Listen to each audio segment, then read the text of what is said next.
This is A View from the Bridge, official podcast of the Belfast Giants for kingdomofthegiants.com. Today's Wednesday, the 5th of Weird. October, 2022. My name's Patrick Smith, live on YouTube, Facebook, and on Twitter. You can also download us on Apple Podcasts, Spotify, Anchor FM, and a load more of your normal podcast providers. On this week's show, a big week of games for the Belfast Giants, with confirmation of 100% return in the Challenge Cup and a barnstorming battle at the SSE against Skellefteå. I got that name. In the Champions Hockey League. We'll be looking at those three games. We'll look at them shortly. Will Cullen is our guest on the fan agenda. We'll have the news from around the league and the player of the month for September. And there's three more games in the next week, with the Giants in Elite League action for the first time this season and the return game over in Sweden. Mr. McGimpsey, how are you doing? Good evening, Patrick. Fantastic effort on the name of the show tonight. Big Shed 7 fan. That makes me very happy. It's a terrible pun, but you know what I mean. I was laughing as a type. Mark Brooks would be so proud of you. That's that's Brooksy's been a regular watcher here. If you're watching Brooksy, if you're watching Brooksy, like, what a puntastic name for the show tonight. Saw them a couple of times in Belfast. Saw them in the Student Union at Queen's, and saw them in the Empire. What a band! What a band, mate! Love them. I was a big fan of them myself. Mr. Neil, who's been to see a band just last night? I was clearly at the arena watching the Belfast Giants and CHL action, Patrick. Of course you were. And I'm excited to give you a detailed breakdown on that game.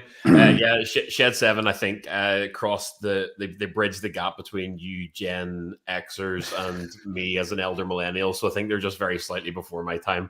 But respect. Once I did a bit of Googling, I also laughed at your pun. Why wouldn't you laugh at my pun? It didn't hit. We got there. Should we have a klaxon for it, or no? Don't. There seems to be. Hold on, let's check this. There seems to be something different in this. Oh, here we go. We arrived. The people who do StreamYard have sort of changed their interface here, and it's just messing with me. Helpful. Let's get on with the show. Better say hello to the Lynchies, who are all watching from Corfu. Well, no, it's not all the Lynchies. It's just Karen. Karen's on holiday in Corfu. Did not get that invite, no. Jim's at home, man. All right, Jim. Jim's at home. Karen, that's proper order. That's brilliant. Yeah, I mean, it's fine. So big hello to Karen, who sent me a picture. She was drinking a cocktail by the pool the other day. She sent me a message about that. So of course, not jealous in any way. Enjoy Corfu, Karen. Right, gents, let's get stuck into this week's show. And unfortunately, we're going to start with a little bit of sad news, and we'll follow it up with a little bit of happy news.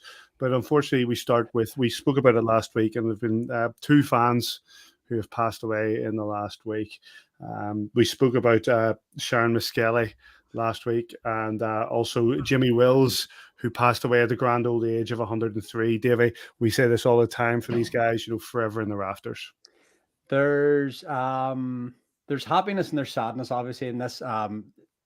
It's terrible when people pass away and leave loved ones behind, and it's hard to believe it was only a week ago that we were sort of passing on our best wishes to Sharon and what was going to be a losing battle with cancer. She knew it was terminal. She'd already passed on, that on Facebook. But to David and Casey, we pass on our sympathies at this really sad time and assure them of our support and ongoing support.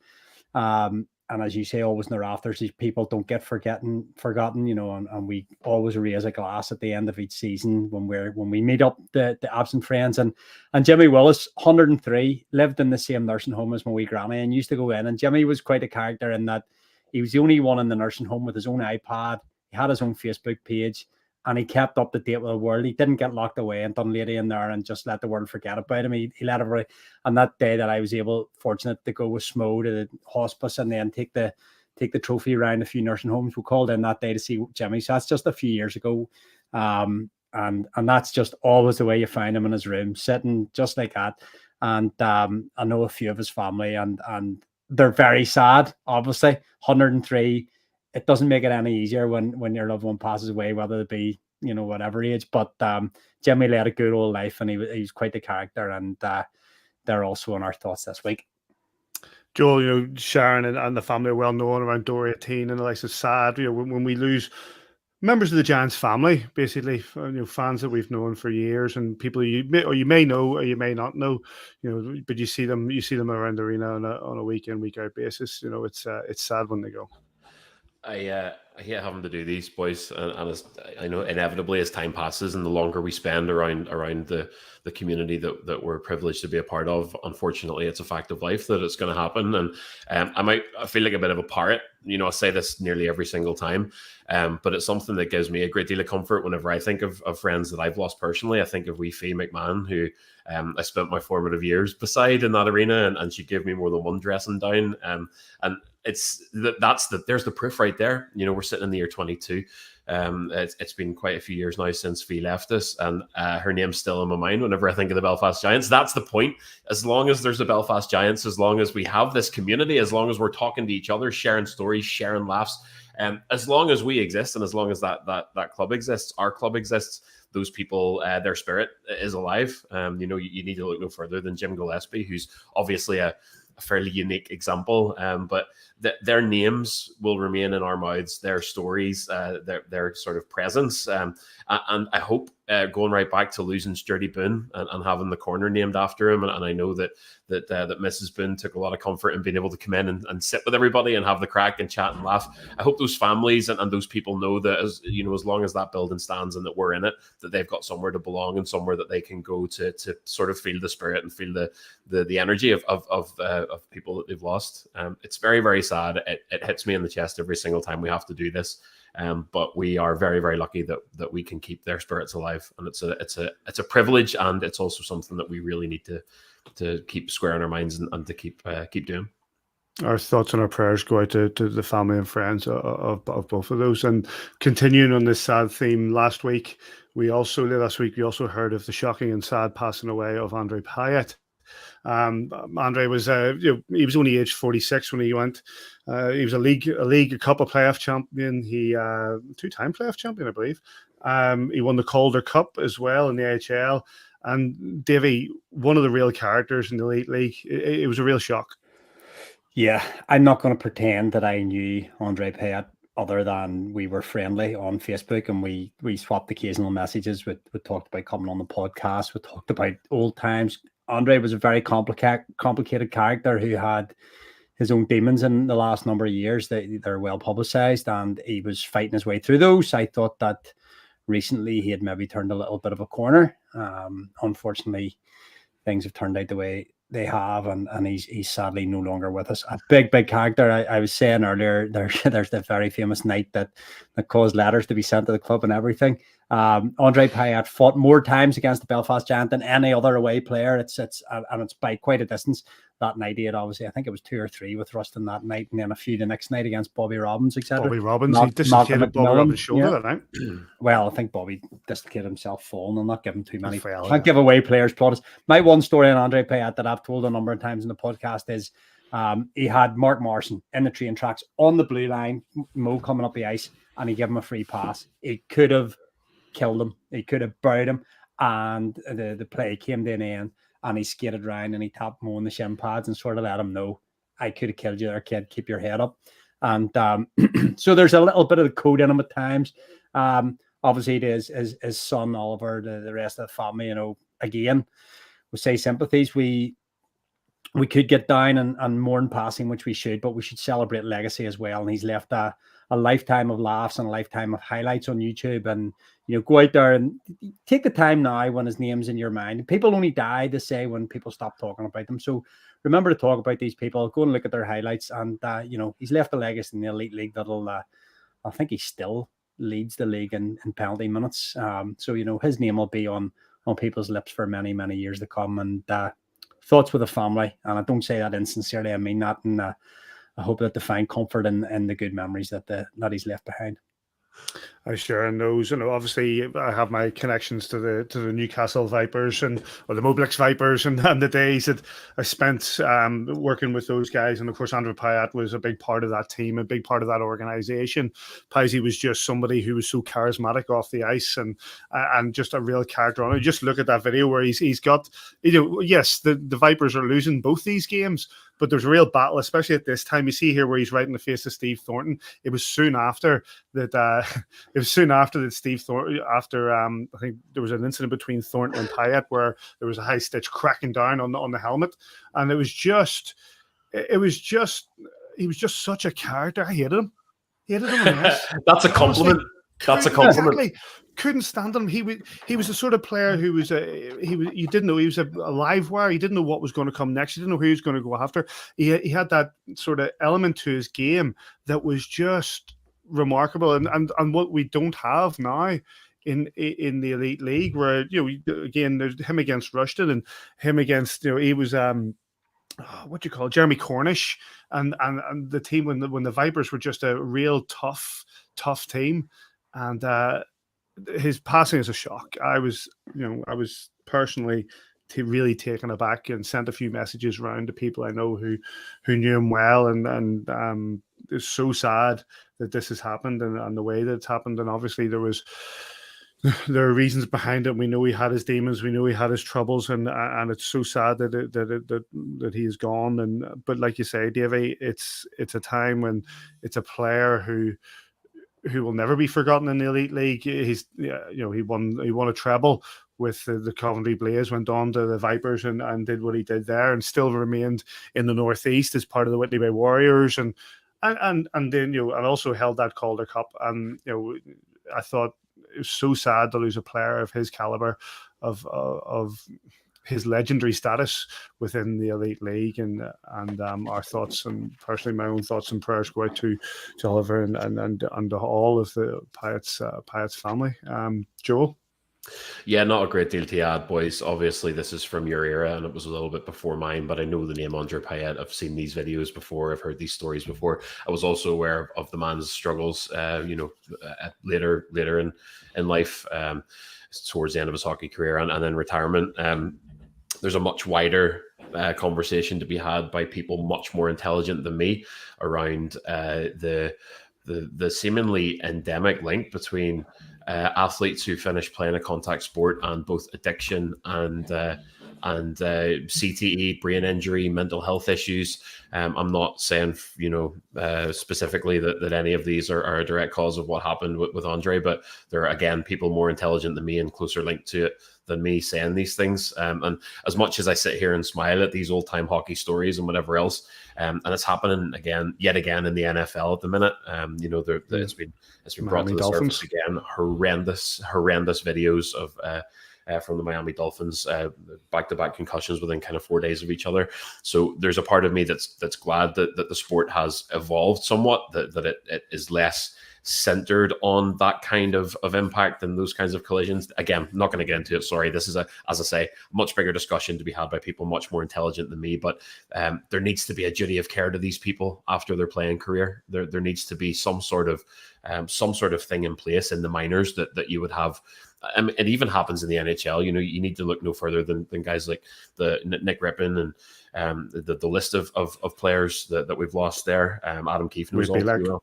Yeah, Wade Bilak. I think Kiefer and Ripper were kind of friendly from memory, but there needs to be a discussion. We need to talk about this. But athletes in contact sports continue to have these problems, and I don't know how to fix that.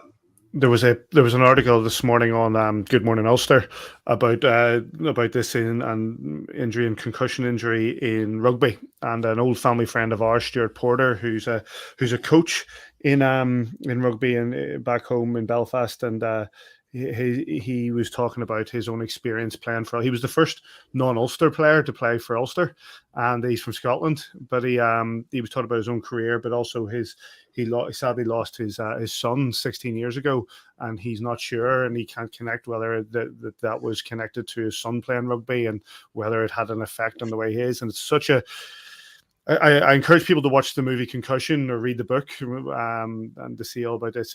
There's such an element of that just needs to be looked into and we know more about. And but coming back to the point, so sad that we've lost Andrew Payet at this stage in his life. And like I say, thoughts and prayers go to all the family of all three of the ones we've spoken about in the last few minutes. Before we go on to the games and probably people looking at saying, can we move on to the game? Before we get to the games, we just want to finish with a bit of a happy note, because it wasn't just the Belfast Giants who won at the weekend. These two picked up trophies as well. Big congratulations to Laura Small. Laura picking up the Pride of Britain Awards. If you've not seen the video of Laura picking up the Pride of Britain Award for Northern Ireland, go look it up because it's absolutely remarkable. I love it. I love it. Just Laura being Laura and just not wanting the plaudits, but sometimes you have to get them, especially when you work as hard as she does. And also Dahi picking up the a special recognition award for the Spirit of Northern Ireland Awards in the Sunday Life. Congratulations, Joel, to both of them. Absolutely phenomenal, and I think the tonic to what has been a difficult couple of weeks around the Elite League. To be honest, I look at these as kind of shining lights of the positive impact that our sport and the people around it have. We have talked about Smallsy's contribution to the Belfast Giants. I have, there's things that Laura Small does that people will never know she does. Put it that way. Good things that she does that people will never know she does. I accidentally bumped into her doing a really good thing one time that she never knew, that nobody knew she did, and she told me to keep my mouth shut, and I've only just about done it there. And also Dahi, love the family, love Dahi, love how they're converting, the energy of something really, really hard, really difficult to process into helping other people. It happens over and over again around our club. It's fantastic. It seems to draw those people in, really inspirational people that put me to shame as a matter of routine. Just buzzing for the pair of them. Davey. Nothing much to add to that. Two really, really well-deserved awards. You could go non-stop about Smallsy. I sent you a photo there, Paddy. I don't know if you've got it handy. I'm trying my best to get it up there. But here it is. Laura, she'll love us for this. Yeah, it's so good. Just Claxon. Action shot there. Very, very well-deserved. I spoke to Laura shortly after Jim had died. And I was saying to her at my granny's funeral, I was about to get up and speak, and someone said to me, I was practicing, going over what I was going to say, and he tapped me and he said, your granny was really influential and you can't bury influence. And I said to her, that's about Jim as well. You can't bury influence. His influence will go on, and it lives on with Laura in spades. What she does is incredibly influential in so many people's lives. It's not one or two lives, it's in many. It's in scores, it's in countless hundreds of lives that she's touched. And a great ambassador for Belfast, a great ambassador for her family, great ambassador for our club, and just an all-round great girl. Yeah, I totally agree. And congratulations to both Laura and the Dahi on their awards. I think Laura goes on now to the Nationals, and good luck to her in that. Right, boys, let's talk about tonight's hockey. Yeah. Okay. The Belfast Giants undertook the final two games in the Challenge Cup this weekend, both of which against a Glasgow Clan team who are in a bit of turmoil. We'll come to that later in the show. But the first game over in Glasgow was a 3-2 victory for the Giants. It was actually Matua who opened the scoring on 5:50 before Scott Conway made it 1-1 at 11:01. It was a 2-1 game. Is that going to work? Come on. It's a 2-1 there we go. game. We're playing great. It was 2-1 game to Belfast Giants as Scott Conway made it 2-1 at 27:39 before Stephen McPartland made it 2-2 and a power play goal. And Scott Conway rounded out his hat-trick 38-45 in goal. Jackson Whistle, 29 shots against, 2 goals against. Zach Driscoll, 25 shots against, 3 goals against, and the rest for Toby Craig and Daniel Ferguson. Davey, it started off with a bit of tone set as Kevin Rain puts a big hit in. Yeah, actually, the game started quite well. I think we hit the post in the very first shift. Goody, I think, went through 1-on-none and has beat the goalie, just hasn't beat the iron. And from then, the game sort of ebbed and flowed until that big hit. And it's obviously injected a bit of energy in the crowd. We weren't really sure what was going to happen in Glasgow with all the turmoil the club was going through in that week. But obviously, Rayner's putting absolutely smashing. There you go. Absolutely. He's been doing this all season. Well, he's been doing it for years, but he's doing it all season long. This season, especially standing people just as they come over the blue line, seems to be almost another string to his bow now. I absolutely love to see that. And getting involved. This third man coming to start a fight over what's a relatively clean hit. Well, not even relatively, it's a clean hit. The guy that gets hit just gets up and skates away. He knows you come across the train tracks or come across a blue line with your head down, you're in danger of getting sparks, and he did. Clan went on to take the lead there, and lucky enough for us, we were able to get one back fairly quick. I think, I don't know whether I've only cut the Belfast goals. Clan come down the left wing, get the shot, and it kind of handcuffs Wiss a bit, and it pops down off his shoulder, and you expect Wad to be there to score them. He's done that year after year after year, so, you know, he's done well. This one where Coops goes in behind the net, pops the puck back out, comes to Goody just sets Collins in, who's coming in the hash marks, and bang, it's 1 each. But they came back into the game, made it 2-1. The Giants had to come back again, and then obviously we've got the go-ahead goal in the third period. It sort of killed their spirit a little bit, but it was a hard game. You know, Scott Conway scores a hat-trick and Jackson Whistle gets man of the match. I think they outshot us. We probably edged the game in terms of proper inside grade A chances. Face-offs 50-50-ish. I think we're maybe 1 or 2 face-offs down on the night, but it was a deserved win for me to go 5-0 in the Challenge Cup, send them to 0-8, but they definitely put up a lot more of a fight than I was expecting from them.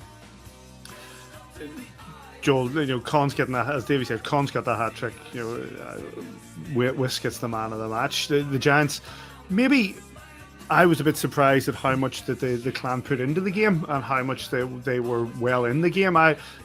Maybe I'm just being a bit complacent. I thought the Giants would have been a much stronger team, and they did prove to be the next night. We'll come to that shortly. But in this game, I thought the Clan actually did pretty well. I often jump back from solely on the ice and look at the circumstances around certain things. If you consider the week that they had, that dressing room full of players weren't really anything to do with what was an incredibly turbulent week for that club. It feels to me like that was a wounded animal who have had a miserable time going 0-7, 0-8, 0-7 going into that game, 0-8 after it, and come out there, I think, just to try and prove a point, to try and just, put some positivity down. They did, to be fair to them, but also on the flip side to that, meeting that was a Belfast Giants team who just doesn't do dead rubber. We're obviously talking about seedings here. We came into this game as the first team to qualify for the knockout stages of the Challenge Cup and guaranteed top of Group A, but we obviously hadn't been resolved yet, and still hasn't, I don't think, been resolved yet that we're going to be top seed, which obviously really helps whenever you get into the knockouts. You play the lowest seeded team, but relatively speaking, at this stage in the season, when you're juggling CHL, when you're juggling entering the league this weekend, it's fairly dead rubber. There's not an awful lot on the line. But Adam Keefe does not do dead rubber. We opined last year or in the summer whether with the departure of JJ Pickenic, you would still have a top line that was still as impactful. Not only do you have the guy who's going to haul the game onto his back and make things happen by himself in Scott Conway, but as we sort of discussed and as we sort of assumed and expected, Mark Cooper has really stepped up, and he's contributing an awful lot more after an already excellent season last year. But yeah, it's great to see whenever you go on the road and you're against a team who are playing like wounded animals that somebody's going to haul the game onto their back and kill it dead very, very quickly. Just an all-around performance, and an all-around performance late on in the game, which led into a far more complete and probably our most complete performance of the season on Saturday. Let's actually just move on to that game, because I think there's a lot to be said. We can speak across both games, and the Belfast Giants did take on the Clan the next night, and it was a 5-0 shutout victory for the Belfast Giants. Let me just bring up the statistics for you. I'm not close to that. No, if not, there it is. The Belfast Giants with a 5-0 victory. 5 different scorers in Bast, Long, Butcher, Cooper, and Goodwin in nets. It was Jones 14 shots for the shutout, and the other side, Zach Driscoll 46 shots against and 5 goals against. The referees, David Good and Andrew Jarvie, 2 new ones, I think. And like you say, Joel, okay, cagey first period, but once those goals started coming in, it was a dominant display by the Belfast Giants. And to continue that last point, just as much as it's fantastic that you've got someone who can haul a game on their back and create that difference and a storming top line to come into probably our most complete 3-period performance the next night back at home, and to have 5 different scorers and none of them Scott Conway is also a really good sign from this Giants team. Everybody, just take a minute, take a breath there. But yeah, I, you know, as you said, a little bit of a cagey start, but once we get into it, we really get into it. This was a total performance. Fantastic for Peyton Jones to get his first big goose egg on the board as well, and a momentum setter. You know, the last game of 6 in the Challenge Cup groups, really not a game that you need to be laying it all out there for, with the visit of Skellefteå just a couple of days later. But how can you complain about this? Fantastic performance. Davey, though, dominant display, limited them to 14 shots, I think is a real thing that stands out, especially across the 3 periods. Yeah, defensively, really sound. Driscoll and nets for them was just outstanding. I think they've got beat 5-0.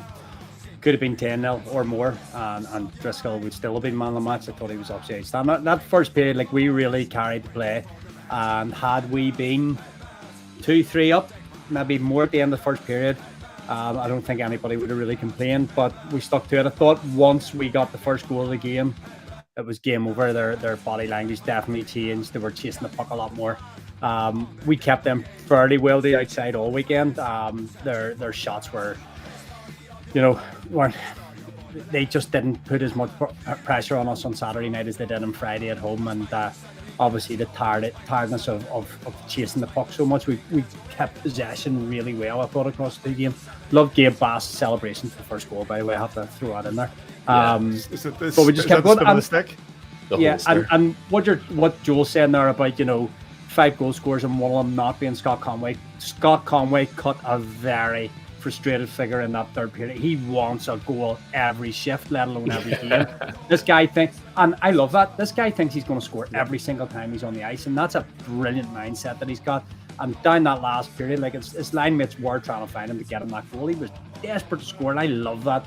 You know, Scott Conway is trying to lead this team in scoring, but he's leading the team by example on the ice as well, of just that compete level. That, you know, talking about dead rubbers and stuff, and I don't disagree with Joel, it's very difficult, but with us carrying those extra 2 imports whenever Peyton Jones does nets, 2 of them are having to sit out. The boys are having to work their tails off to be in the starting roster. So, yeah, you know, that bodes well. I don't know what's going to happen whenever, you know, CHL finishes, what way we're going to play it, but, you know, those boys are having to put up numbers to keep it, well, not necessarily put up numbers to stay in the lineup, but having to put up the processes, the KPIs that Adam keeps setting. So, you know, there's a guy there who's playing out of his skin, by the way, at the minute on the screen right now. Amazing. Mark Cooper has been absolutely brilliant, especially going into that line with Goodwin and Conway as well has been a real big thing. I think Joel asked him pre-season when he signed, you know, did he want to be playing on the top line this season? Was he that asked him, was it, Joel?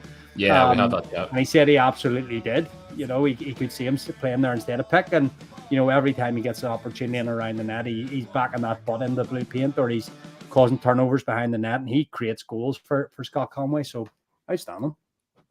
Did we see here what the Giants can do, Joe? Because I think there's been games outside of the Champions Hockey League. We've seen, and we'll come to the game from Tuesday night in just a second. But in the games that we'd seen against Davos and the likes and Trinich, we saw a team. Yes, arguably it was 2 extra imports playing on the ice, but we saw a team fluent and quick and showing exactly how they can play.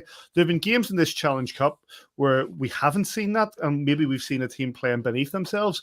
I felt that on in this game against the Clan on Saturday, that we were seeing the Belfast Giants that we also saw on Tuesday.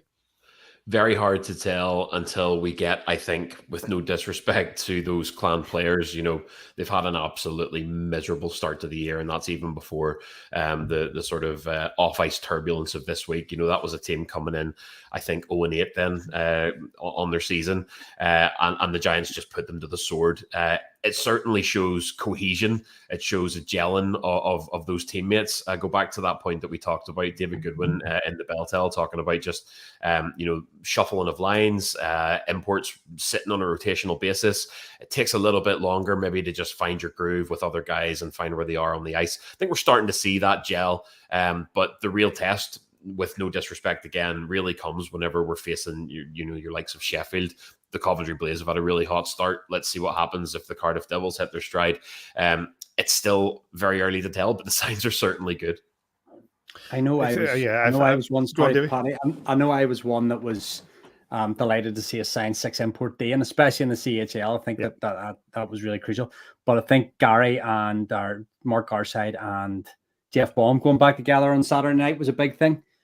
Baumer has maybe struggled to find that guy to pair up with him the same way that Mark Garside did last year. And those two just seamlessly went together on Saturday night. They really did. And, it was a little bonus, I thought, for me, little bonus performance. Gary top all he knows. That victory for the Belfast Giants rounds out their Challenge Cup group. And let me just bring up the table here.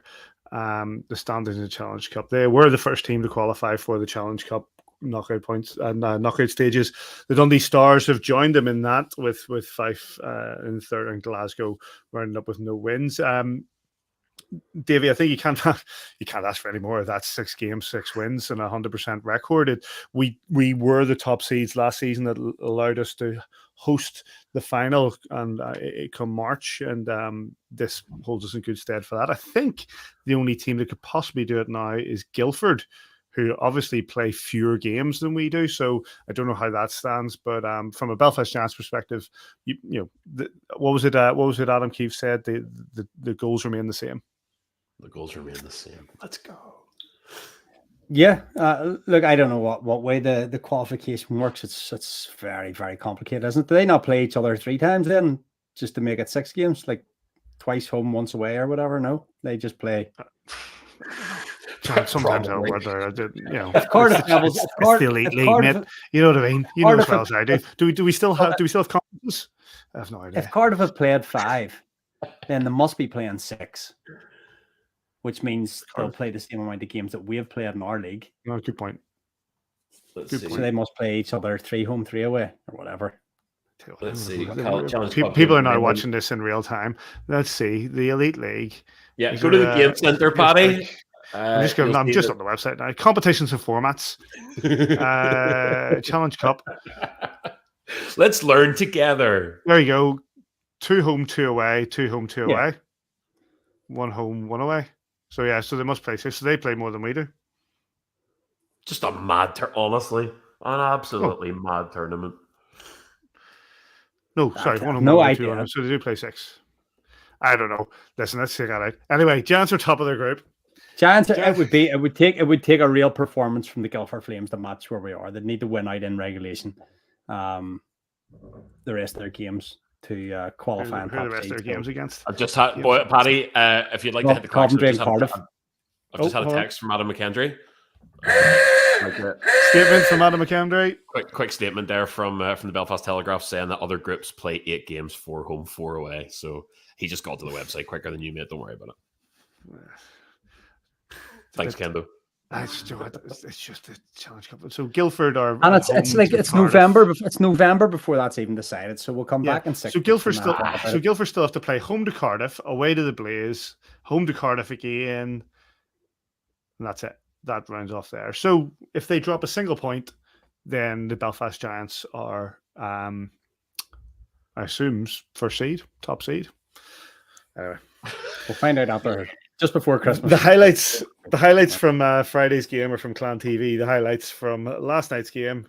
Oh, sorry, last night's game. This is where I am. Do you know what? I'm on the beer for the first time in a podcast in a long time, and it's already the highlights from Saturday night's game, of course, from a good friend. Last thing I took from Belfast. That's an old one as well. Thanks to Jeff Baum's dad, Jeff Baum, for the Autoplex Custom Cup. It's becoming a podcast regular. Is that a sponsorship? It could be. Jeff, call us. Right, let's move on to the game. Hang on. Whoa. Slow down. Jeff Baum Senior Day. What does Jeff Baum's dad, Jeff Baum, do? He sells gigantic trucks to professional athletes, mate. Autoplex Customs, my man. Does he sell medium-sized? Does he sell medium-sized trucks to non-professional athletes? He probably sells slightly more dinky trucks to non-professional athletes, but Jeff Baum's dad, Jeff Baum Senior, sells. I have never seen vehicles that big. I don't know how you fill that with petrol. I don't even know how you get around corners, but it's very, very impressive. Autoplex cost of living crisis is going to hit him hard. Hopefully not. Just quickly before we move on, good question from Alan Brett. Did anyone think the Challenge Cup format would be improved with lower league teams participating? My answer, no. Yeah. No. I don't like unfortunately, the gap between the NIHL and the Elite League is pretty vast at this stage. It's not like it was when they had the EPL and we had the Crossover Cup, where there was, we were still a lot better and we still carry more imports, but they carry so few imports in the NIHL that to bring them in many cases, it would be a bloodbath, really. Anybody else can comment on that? I think that's fair.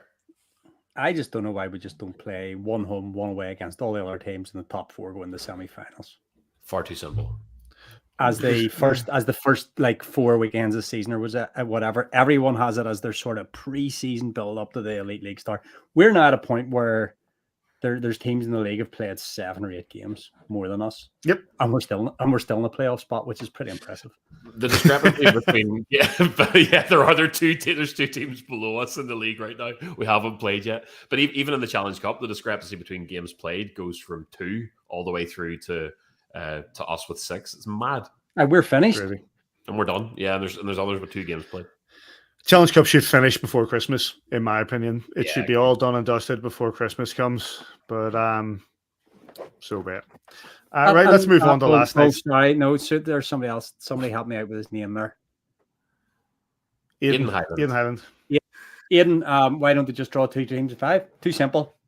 Too simple. I like your thinking, Aidan, but it's just too simple. Employ that man. Yeah. Yes. Exactly, because if Sheffield and Nottingham weren't in the group, they couldn't play each other. But then they have to draw. You have to draw. Yeah, then in the top 4, so the bottom team of each group drop out. But that's too simple. And then we're gonna get in trouble again. Again. All right, let's move on. Right, I'm going to do it. We're moving on. Let's move on to last night's game, and the Belfast Giants had the Swedish team Skellefteå join us at the SSE Arena, a 4-2 victory for the visitors. The Giants' goals coming from Steve Urry and Sam Rupp, and Max Lindholm, Flip Salberg, and Andreas Vingerly scoring 2, made it 4-2. But it doesn't tell the story, because despite the fact that Lindholm put Skellefteå ahead, Urry and Sam Rupp scored early in the second period to make it. It's a 2-1 game. We're playing great. We were playing great. The Belfast Giants put in a right battle throughout that whole second and third period. Unfortunately, it was 2 late goals, 57-03 and 58-40 that were the third and fourth goal. Flip Sandberg and 47-50 in that third period. It was those 3 goals in that third period that Davy ended Belfast Giants' slim possibility of qualification for the knockout stages. Yeah, look, it was always going to be a difficult group, and I think the positives that we take away from the 5 games we've played so far is we've skated with every team for a good portion of the game, and I think last night much the same. There'd probably be an element of disappointment that we perhaps couldn't take it to OT and get something a little more out of the game, a little more reward out of the game. But I thought, like, we did what we had to do. We've won our face-offs. We've controlled zones. I think at times we controlled all 3 zones really well. Peyton Jones did well in nets, and you're coming up against a team there. There's 16, 17-year-olds playing a regular shift in the penalty kill and power play. So how that stays out of the net, nobody knows. But it did, and these things go against us sometimes. We'll get ourselves in front, and for a long period of the game, we'll look like we might get something out of the game, but just those little fine margins and just couldn't keep the puck out of the net. I think it was on the penalty kill, and it just the ice tilted just for a few minutes, and we couldn't get a grip back on the game, and unfortunately in the last few minutes it just ran away from us. But at the end of the day, I think, as I said at the start of the piece there, to go toe to toe with these teams that we'll have so far, and with another game in Sweden obviously coming up next week, we have not done anything but positives in this group. I think we'll probably look back on our penalties that we've taken at times as being a bit of our Achilles heel. When you go in these European competitions that you're going to get called on things that you don't necessarily get called on week in, week out, but that's just how it goes. And great to see Sammy coming up with a goal. Great to see Steve Urry coming up with a goal, and take the positives, throw the negatives in the bin, lad, because there's nothing to dwell on there of any note. I thought, I totally agree with that. I thought that I sent a message to our good friend Aaron Murphy, who's obviously on commentary last night, and said that, stranger things have happened when it comes to these games. Obviously this team I think they're top of the SHL at the moment, and this is a strong team with you look at Lindstrom, who's come in as a heavily experienced NHLer playing in Columbus and even played for the Maple Leafs, and San Jose I think he played for as well. But you've got these guys who are at the top of their game in Sweden, and let's be fair, the expectation is that they're going to come in and make things extremely difficult for the Belfast Giants. And the Giants held their own. They held their own and more. They skated with them 5-on-5. They held the lead, and rightly so, for a majority of that game. And I think just towards the end, they may have just run out a little bit of gas. Some unfortunate bounces that didn't go the Giants' way. And I was absolutely gutted when they equalised and when they took the lead, because I didn't feel that we deserved that. And Joel, as Davey says, throughout this competition, and like we do have one more game to play, but throughout this competition, the Belfast Giants have far from disgraced themselves. Yeah, it goes back to that question you asked earlier. Are we seeing the Giants kind of hit their stride with regard to the Glasgow game? Let's put this into context, right? We skated with yet another European, I was going to say giant, but that's a bit punny. We skated into the third period holding a 2-1 lead, and it wasn't a 2-2 game until the 47th minute. Go tonight and onto Wikipedia and look at the history of the CHL since its inception in 2014-2015. There's been 1, 2, 3, 4, 5, 6, 7 CHL champions. 6 of them have been Swedish. Skellefteå themselves were runners-up in the inaugural CHL in 2014-2015. Whenever it comes to European competition, there's not much that you're going to face that's going to be harder than this kind of a game. And we hung with those boys right until the death. I would look at that almost as more of an indication that this Giants team are hitting their stride than a 5-0 thumping of a Glasgow Clan that are currently tanking and in all sorts of turmoil. If we can take some of this momentum and roll it into the domestic season, which staggeringly we still haven't started on the 5th of October, I think we're going to have a lot of fun this year.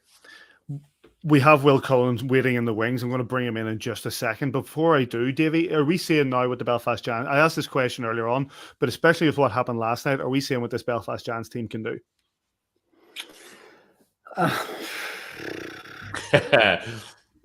It's a very hard thing to say, because I think we've struggled perhaps to not the compete level is not the right term, but we've struggled to bring that CHL compete level into the Fife Ice Arena, into Glasgow, into Dundee or whatever. I think we need a bit of a run of domestic competition here just to get our leg. Different rosters playing, we're when Peyton plays, we've obviously the sit 2 guys, so there's a couple of guys sitting out every night. Lines are slightly different. You're not running 4 lines like you are in the CHL. So it's almost a different game that we're playing domestically. So I think now the boys have got, one more CHL game. They've got obviously this weekend, and then they go back in the CHL. And then after that, it's unfortunately after last night's results, it's domestic action from the rest of the way here. And it's very important time coming up for us, because you've got to get off this league on the right foot. So I think we'll see what this team really has over the next sort of month. The highlights from this are available on YouTube from the Champions Hockey League, and we move on to the fan agenda. We spoke about him just a moment ago, and we're delighted to be joined by the defenseman for the Belfast Giants. That is, of course, Will Cullen. How are you doing, mate? Hey, buddy. Good, guys. Thanks for having me on. Thanks for joining us. You've been patiently waiting in the wings there as we spoke about last night's game. What's your reflection on what took place last night? Yeah, I think we obviously skated with them, and I think that game could have gone in our favor. At the end of the day, we probably played 55 minutes of really good hockey, and the last 5 we kind of let slip away. But it's a good learning experience for us, and something that we'll definitely take to our domestic play once we start playing there pretty soon. Obviously, that's the third and final opposition in the Champions Hockey League with one more game to play against them. What's your experience been like? Well, how have you felt that this competition has been for both yourself and the Giants as a whole? Yeah, it's great exposure for us, and the organization as well. I think that I honestly do think that we matched up the best against that Swedish team. than we did against Trinnic or Davos. I felt like they were a little hyped up more than the other teams, but I really do think that we played some good hockey last night, and it was tough to see that one slip away. Well, how have you found the transition from North America over to the Northern Ireland, but the European competition and in our own domestic? Has it matched up well from your expectations? Yeah, it reminds me of a lot of the East Coast League. Obviously, it's a bit less hitting just because there's 20 extra feet or so of width on the ice, so there's more passing plays to be made, and just not really guys running around trying to hit you as much. So I've enjoyed it so far, and can only get better as the season goes on. Let's hope. Yeah, let's hope indeed. Well, it's good to meet you properly and get the chance to have a chat with you. From kind of the conversations that I have around the arena and stuff, everybody seems to have taken very warmly to you. You seem to be a character that's making a real kind of impact around the place, and I hope that you're settling in and having a good time so far. It's interesting that you talked about the coast. You came here from the East Coast League as part of last season. You spent 20 games with the Worcester Reelers alongside former Belfast Giant Jordan Smotherman, who has since gone on to take up the head coach duties over there. Did you have much time with Big Smooth? Did you see much of him? Do you think he's gonna kind of cut it as a head coach? Yeah, so he was one of the first guys I met when I got there, and he was really welcoming, and he was a great player. I mean, he had an unbelievable season last year. I was surprised that he kind of hung him up, but I mean, he got the opportunity to coach, and I think that's what he wanted to do. And I think he's going to be a good leader in that locker room, and they're going to have a successful season because of him. Did he have anything to do with the conversations that led to you coming across the Atlantic to Belfast? It's funny. So I actually was talking to him and Kiefer kind of same days, and then a day after, a day before. He was trying to get me to sign in Worcester with him. Smo! Yeah. What a jerk. So it ended up working out where, I learned a lot about Belfast from him, and a lot about Adam from him, because they played together, and it was kind of just worked out. Jordan Smotherman's name will never be mentioned on this podcast again. I'm only joking. I'm still looking for free tickets when I go to Boston to see the Sox.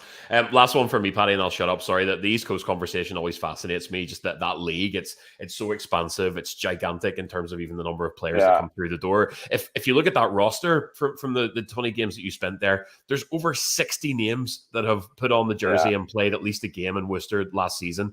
Whenever you come over here, come to Belfast, and you suddenly end up in this tight-knit group of 20-something guys, and you're spending every day together, and it's a season-long thing, that must be really lovely to sort of form those bonds. It must feel a little bit more settled.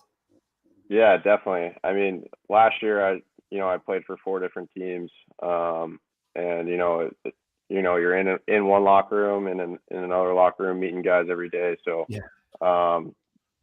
this year, I really wanted to be in more of a tight-knit group, and that's definitely what we have here. The guys are great in the locker room, and it's a lot of good crack. Nice, there it is. We'll go to some of the questions we got. We asked for questions from the fans on Twitter and the likes, and if anybody watching wants to put a question in on YouTube or Facebook, please do. We'll start with Ram Bevan, who asks, as a defenseman that enjoys to jump into the play, how are you finding the Olympic sheet? Do you prefer it? Yeah, no, I definitely prefer it. It's a lot more fun. There's a lot more time and space. It's just knowing when to go down and when not to. That's a little bit harder, just because it's so much bigger. Yeah, I think a lot of players, you may have had some experience on the Olympic sheet, but when you start to go as well, especially in the Elite League, there'll be such a difference when you go to some other place. You've been to Fife already. You're in for quite the experience when you come to Manchester. I'm sure the coach will warn you about that. But the different styles of games that have to be played across the Elite League. Yeah. yeah, I mean, Dundee's barn comes to mind, and obviously Fife. They're pretty similar. They feel a little bit smaller than when we play at home at our rink. But yeah, no, I'm looking forward to getting around the league and seeing what's out there. I know when we were on the bus one time, Goody was just looking at all our reactions when we were going into Fife, and he was kind of chuckling. So yeah, that seems fair. He was like, just wait, boys, just wait. We're gonna get in trouble again. It's when these lads get the experience, and then they just get the new guys in, and just like I say, wait till Manchester. Yeah, you ain't seen nothing yet. Adam Beck, how have you? Speaking of Fife, how have you found the travel? The Scottish teams having to travel by boat. Yeah, the boat hasn't been too bad. It's usually just the early morning wake ups. Those are the hardest part. And then you're traveling all day, and if you don't have time to get to the hotel room and take a nap, it's kind of tough to get ready. But we've been doing it so far, and so far so good. One more before I go back to Davey is why number 55 comes from Tommy Brown. So in high school, my number was 5, and I kind of just always liked the number 5. So I figured, why don't I just double it up for my start to pro in Europe? Fair enough. Davey? Talking of pro in Europe, how has the Northern Ireland? I'm always fascinated as to how the players settle into the RW country. Do they enjoy it? Have you got a chance to look around the city or further yet? Yeah, I've played some golf on the North Coast the first couple of weeks I was here, and that was really cool. The country itself is just beautiful. I mean, besides all the rain and the rain, it's really nice. You need the rain to make it green, mate. Sorry.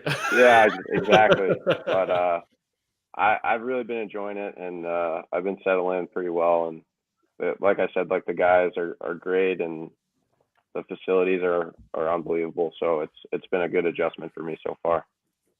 Just before Joel, just before you go, and you talk of facilities there, and you'll have played in rinks all across North America, and you'll have played in nice rinks, but going to Davos, going to Ocelari Trinets, that some of their facilities are just unbelievable to experience. Yeah, Davos sticks out to me personally. It's just like you're in like the mountains, and there's this old cathedral wood barn that you're in, and it smells like wood in there. It was really cool. Not a great game for us, but it was a cool experience. Taff was showing me through his phone there the pictures of Trinets and like swimming pool in their locker room. It's different level. I didn't get to see that firsthand, but yeah, I did see some pictures and stuff, and yeah, it was pretty remarkable. Yeah. Really quickly, we'll go on later in the show, I'm sure, and we're heading into that kind of time of the year again. It's almost Friendship 4 season when we kind of shine a light on the NCAA, and we're really privileged in Belfast to have the only NCAA, regular season tournament that happens outside of North America. Well, you played your college hockey at Bowling Green, which I believe is where Todd Cullen went to school. It is, yeah. Many decades before you were born. But yeah. you finished your final season ranked 14th in the nation for assists and 5th amongst NCAA defensemen for points per game. And you got a nod for WCHA Defensive Player of the Year, selection to the ECHA First All-Star side. So it definitely went your way on the ice, and you could really see from an early age there that you really like the offensive side of the defensive game. But what was the college experience like for you? There's different routes to go down whenever you're looking for a career in hockey. But it seems to be a really cool way to sort of earn your stripes, get your degree, and head on into the pro game. Was it a great experience for you away from the ice? Yeah. I mean, I was really lucky. My class, we had 12 guys in it, and we all stayed together the 4 years. So nice. Those 12 guys, I still talk to every day, and they'll be my best friends for life.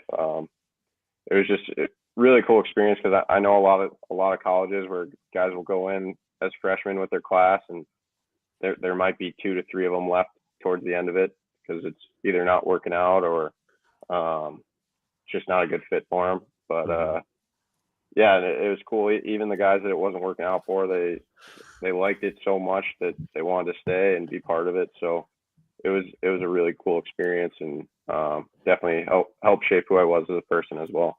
Love that. Couple of questions from Twitter next before we wrap it up here. Will, Scott Cameron's asking, who's been your favorite linemate? Who's been your favorite parent so far this season? Who have you enjoyed playing with?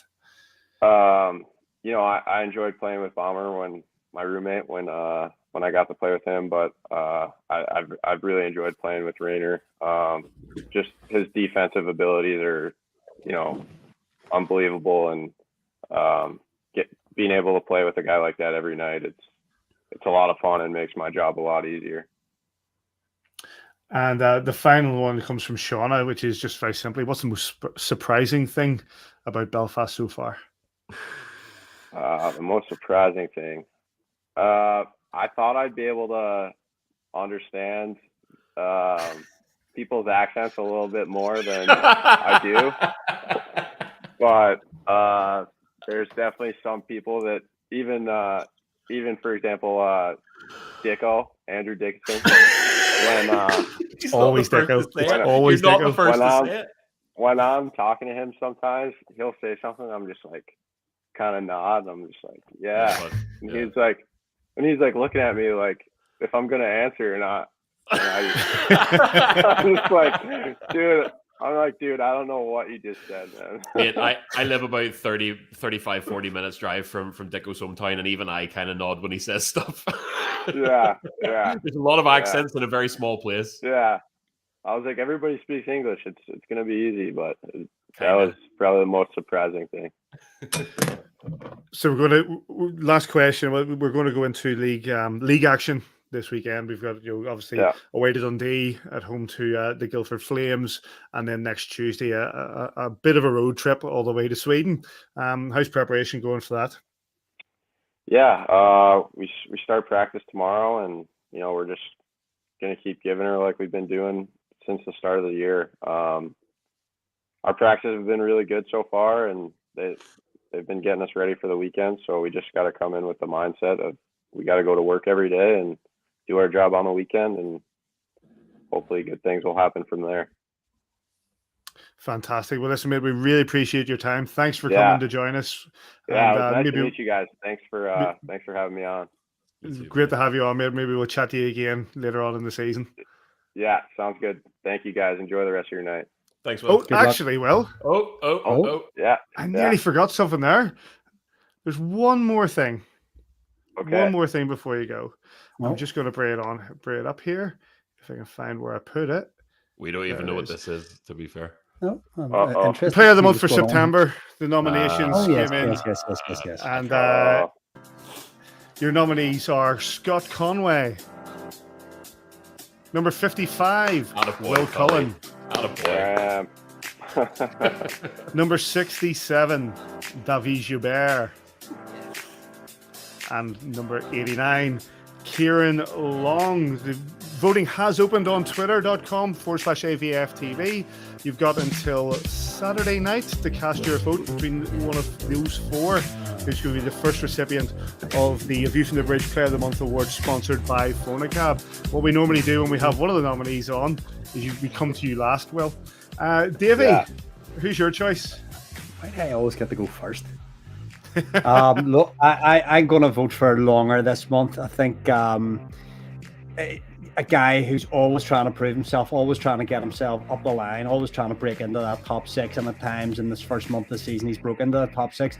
He's perhaps scored goals that we didn't expect him to score, but he's also scored a few goals when he's got in that opportunities in the top six.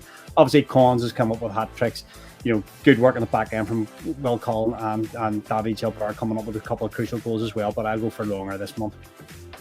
Joel? You put me in a real spot here, Patrick. No, it's awkward. Isn't that awkward? Joel?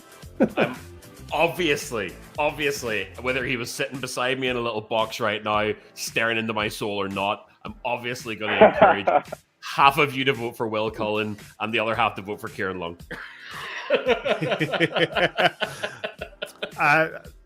my vote has been cast, and I'm sorry, well, I voted for Kieran Long. I think he's been absolutely phenomenal. I think some of the way he's been playing in the Champions Hockey League, he's been coming up with some fantastic goals in the Challenge Cup and showing exactly the sort of player that he can be. And I think that there have been times over the last number of seasons since he's come from Manchester that maybe we haven't seen that player that we'd seen in Manchester that we thought we were getting. This season so far, we're seeing that Kieran Long.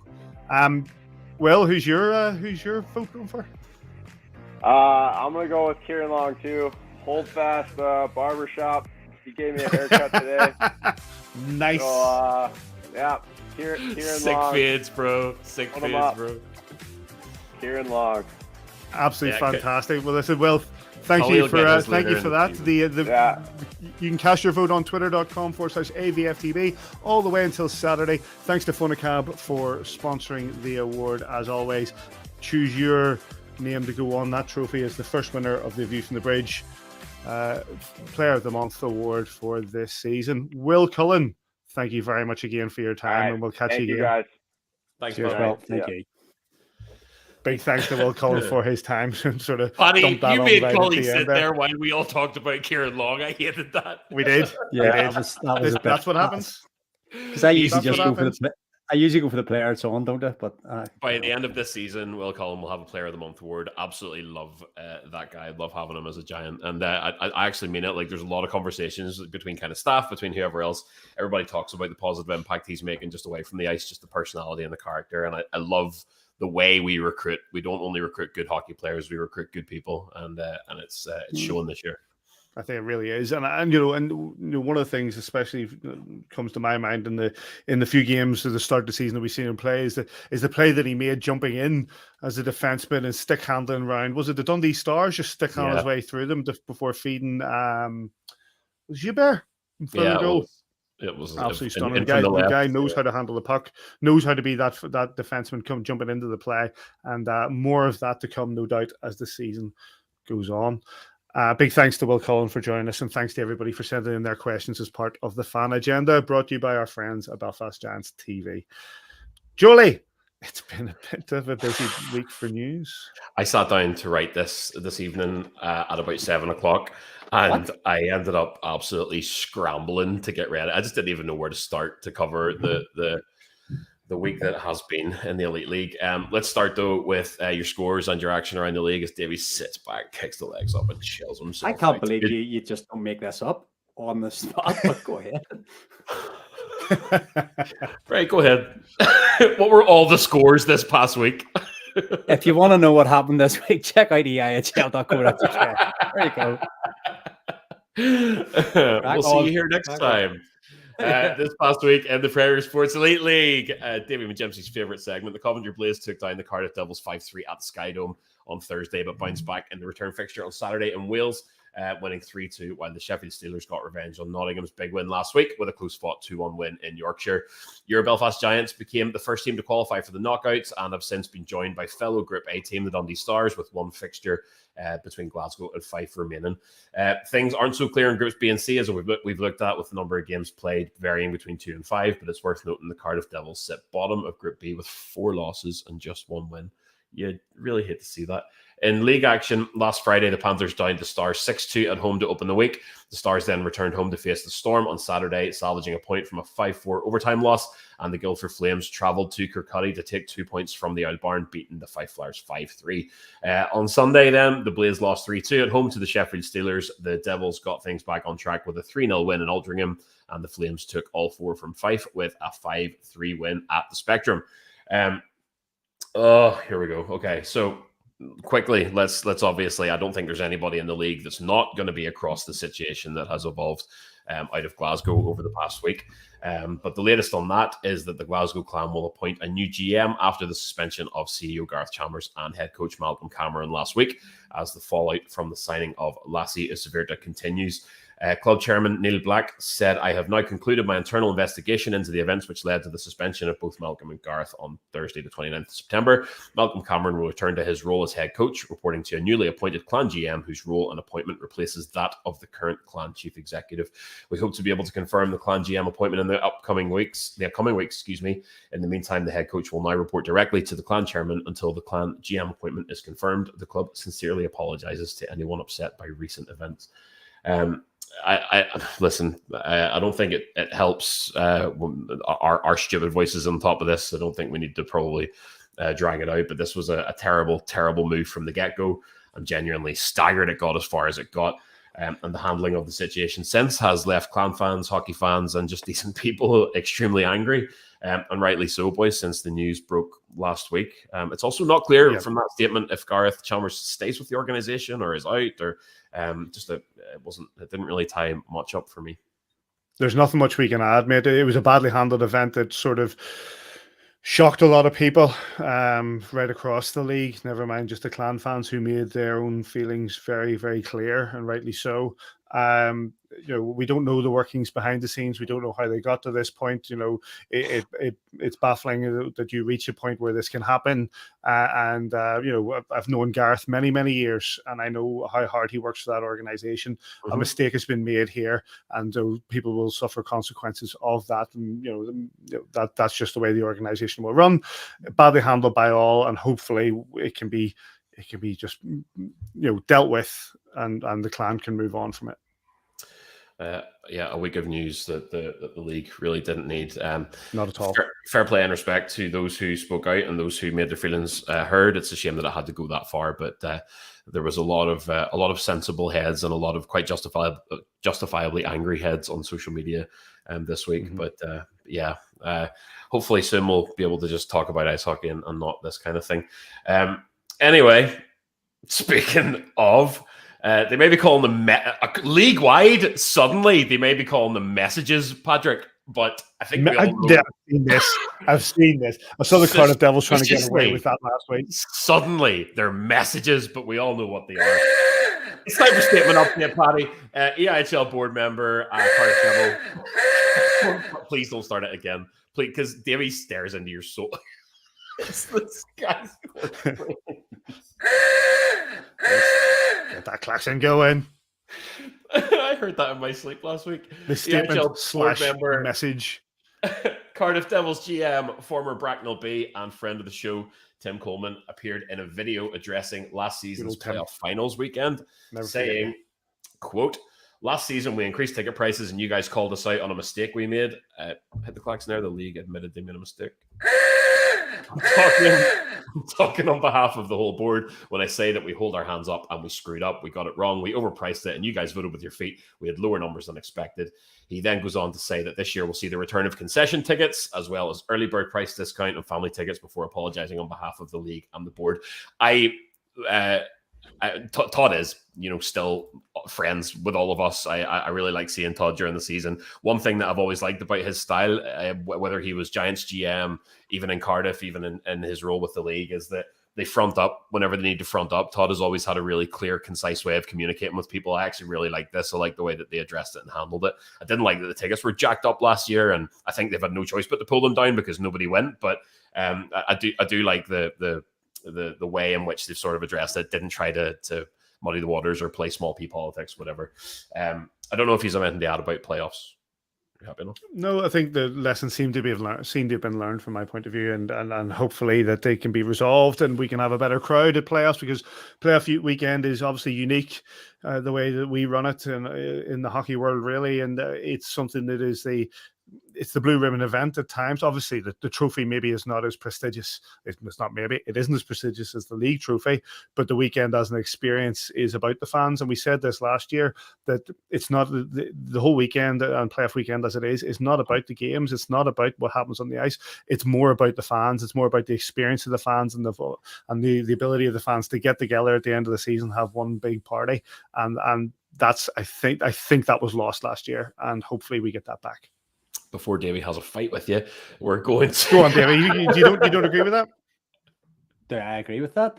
Not in any way, shape, or form. Why? I couldn't care less whether I spoke to anyone that whole weekend. It's about winning the silverware, and that is it for me. And the third and fourth place game, obviously. It's about hammering the over on the Sunday. Hammering the over on the Sunday and then picking the silverware up. It's hanging banners. That's what we're in. That's what they're in the business of. I don't care if I, high five somebody from Sheffield with a spade in the face. Would you high five somebody from Sheffield? Is there anybody from Sheffield you would high five? Plenty Dave with Grant? a spade. Hitchy? Hitchy would catch it. Anyway. He doesn't like hockey anymore. This good evening, Hitchy. He's not watching. This week also saw a highly anticipated message from Manchester Storm GM Ryan Finnerty. Paddy, hit the klaxon. We had a statement from Manchester disguised as the message. He's gone upstairs, but he hasn't gone away. Ryan Finnerty said, do you know what? Actually, it pretty much just talked about the installation of their new big screen at the start of the season, a few injuries. Big TV from Curry's. Thanks for the support of their fans. They've upgraded their 21 inches to 33-inch big TV from Curry's going down on that empty wall. To be honest, the fact that wasn't a monstrously dramatic statement, sorry I said it, actually was a tonic after everything that has gone on over the past week. But the Storm did then go on to unveil their new signing as Anthony DeLuca makes a return to the league after parting ways with the Sheffield Steelers last season after catching a wee suspension for failing a urine test. A routine urine sample, found something that shouldn't have found. Don't know if you can even say it on a family show. I don't know. He's a good player. He blows hot and cold sometimes, but he's a good player. Cracking. And in Dobbs news, Derek Angeli has been fined for a high-sticking incident which occurred during last Friday's scrum game. That's been a while. Dobbs.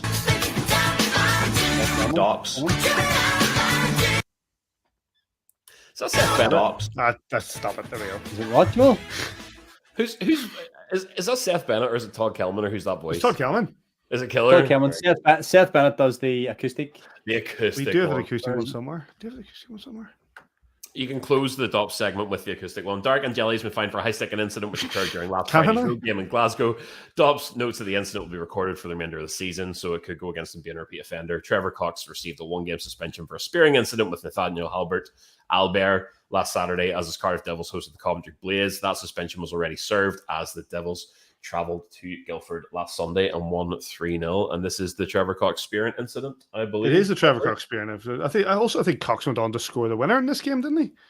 I don't know. don't have it in my notes. But yeah, it was initially a slashing call that was given, and they came back and said that the hit on Halbert, an unaware Halbert, had a massive potential to injure and counted as spearing. So he served the suspension on the Sunday. The Devils went to Guildford and beat the Flames 3-0, so it hasn't really affected them other than the fine and having him sit a game out. But that's one that's making us all wince there. Not very nice. That's not very nice at all. One game for that? One game, yeah. Because do you know what was crazy about it? Premeditated. Dobbs said no history because it only counts the start of the season. We're only a couple of weeks in. It was like he doesn't. There you go. He's neither been suspended or fined during the 22-23 season. Come on. Of course he hasn't. A couple of weeks in. Also, it says this is Anne spearing. It is. Come on, guys. We're going to get in trouble again. I'm already catching passive-aggressive tweets from Luke. Let's not go any further. Look at that. Who typed that up? I was only having the crack. Neil Russell will be looking at that thinking it was absolute disgusting and spearing. Anyway, yeah, I think from my point of view, that's premeditated, and I'm surprised you only got one game, Davey. It's ugly. I agree. That's we know only too well from some of the guys closer to their own parish. Getting one in the box isn't pleasant. In and around that lower groin stomach area, that's just cardio. You can't be using your stick like that. Not a lot to add to that. It probably warrants more than one night off. And if he did go on to score the game-winning goal, well then, why wasn't it reviewed? They review other things. One of those, isn't it? Last thing for me, tomorrow night, Thursday at 7:30 p.m. Join Aaron Murphy and co on Premier Sports as the Sheffield Steelers host the Guildford Flames in your Premier Sports game of the week. And that was a slightly longer than usual news, Patrick Smith. Very enjoyable one. Thank you very much. You Claxons in there. Fantastic. Right, let me see. I'm actually going to add one more thing in the news before we move on. And I have, before I get some sort of text message, I have checked this from the people who issued this. The Belfast, as of tomorrow, we are allowed to break this embargo. I've got it in writing. I don't like the word embargo. It does say it is embargoed, but I've been given the thumbs up. Tomorrow marks 50 days until the start of the Friendship 4. Let me just bring up there's a photograph. There we go. There's a photograph. The Lord Mayor of Belfast, Councillor Christina Black, will begin the official countdown for one of the winter's most anticipated sporting events. 50 days until the Friendship 4 ice hockey tournament returns to Belfast. Of course, the teams that will be there will be the UMass Lowell Riverhawks and Massachusetts Minutemen for UMass, Quinnipiac Bobcats, who are returning, of course, and Dartmouth Big Green. They'll be returning. Sorry, they'll be together competing for the Belpot Trophy at the SSE Arena over Thanksgiving weekend, 25th and 26th of November. Get yourself tickets. The tickets for adults for a 4-game pass is £30 and £15 for children. This year, it's sponsored by Harness. Davey, we know how great this tournament is. 50 days as of tomorrow. It's a weekend that I've already got my flights booked for, and I'm really looking forward to it. Exciting times. We're so fortunate to have this in Belfast. I love the trophy. I love the history behind the trophy, and I love that these guys come to our country and get the experience a bit of our hospitality and get to meet the kids and share a bit of their experiences with other people here as well as playing their hockey. And it's an unbelievable standard of hockey. And if you're watching, you've never been to the Friendship 4, book yourself a ticket, book Friday afternoon off work, and get yourself down there and take in every game that you can over that weekend. It's going to be brilliant. There in that picture there, you see Eric Allen from UMass Lowell Riverhawks, Sarah Fraser from the Quinnipiac Bobcats, who I spoke to last time they were here, Lord Mayor of Belfast, Councillor Christina Black, Steve Trachtenberg from the Massachusetts Minutemen of UMass, and Tiffany Sykes of Dartmouth Big Green. The games for 25th of November, Friday 25th of November, Dartmouth will take off Quinnipiac at 2 p.m. and the Minutemen will take on the Riverhawks at 7 p.m. Of course, on Saturday, 3 p.m., the third place game, and that Belpot final will happen on Saturday, the 26th of November, 2022 at 7 p.m. Joel? I am stoked. I talk a lot about how my favorite type of signing in the Elite League and the change in the type of player that's recruited to the Elite League. It was formerly a league where maybe guys who have had a decent career come to get a degree and kind of play a year while they prepare for retirement. These young, hungry athletes who are coming here now, your Darcy Murphys and your never-ending kind of string of them. Scott Conway. Scotty Conway, indeed. Jeff Baum played the Friendship 4, didn't he? Mm-hmm. He did. Jeff Baum's son, Jeff Baum? Jeff Baum's dad, Jeff Baum's son, Jeff Baum. Yeah. I'm really excited. Can't wait. I said it earlier to Will Cullen. It's a privilege for us to be able to host NCAA regular season hockey in Belfast, Northern Ireland. It's absolutely nuts whenever you think about it. If everybody who wanted to be there in Europe could click their fingers and be there, that barn would be absolutely rammed.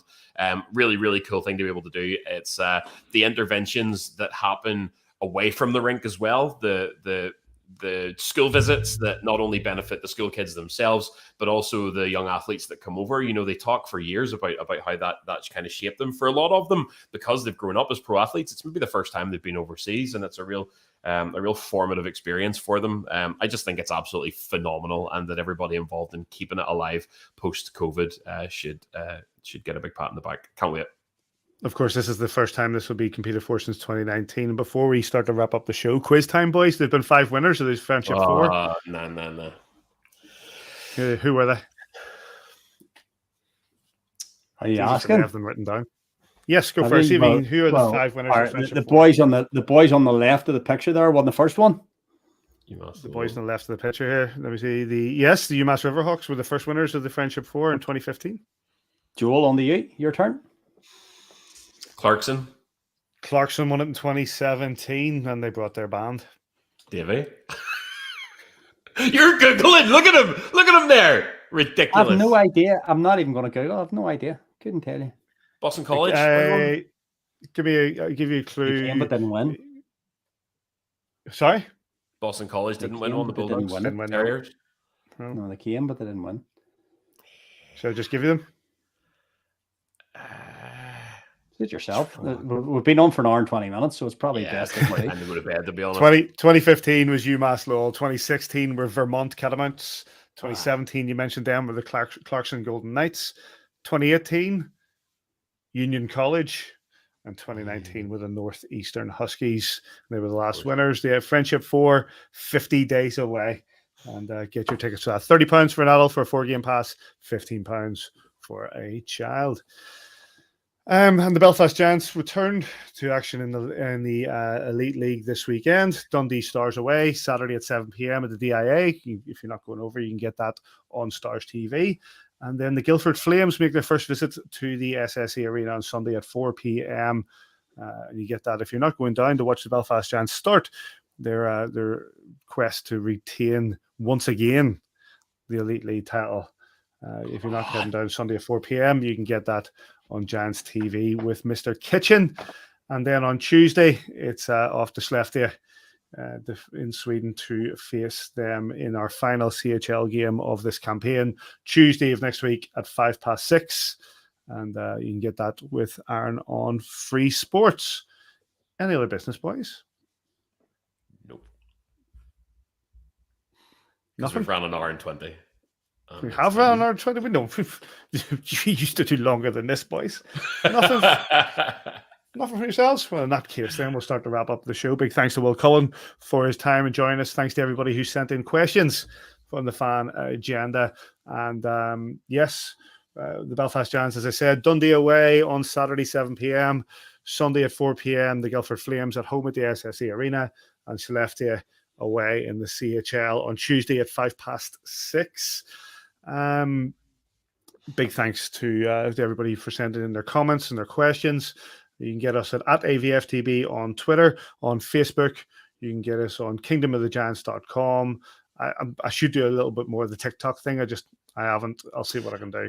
It's a brave foray into TikTok you're taking, Paddy. Fair play to you. It is. You know, the tickety talks. I'm all about the tickety talks. I'm impressed. Keeping it with that. You get us on Instagram as well. Big thanks to you two, gents. Have a good week. Thanks to all those people over there that have been putting their messages on all night. Yes, down here. Thanks. I don't know why. I don't know how to change around down here. No other way. But all the people that have watched and interacted tonight, thanks very much. Absolutely, and thanks to you, Davey, and you, Joel. Thank you. It's been a good week for the Belfast Giants. Some good games we've played. We look forward to this forthcoming weekend. And wherever you are, we hope you enjoy your hockey. We'll catch you here next time on A View from the Bridge.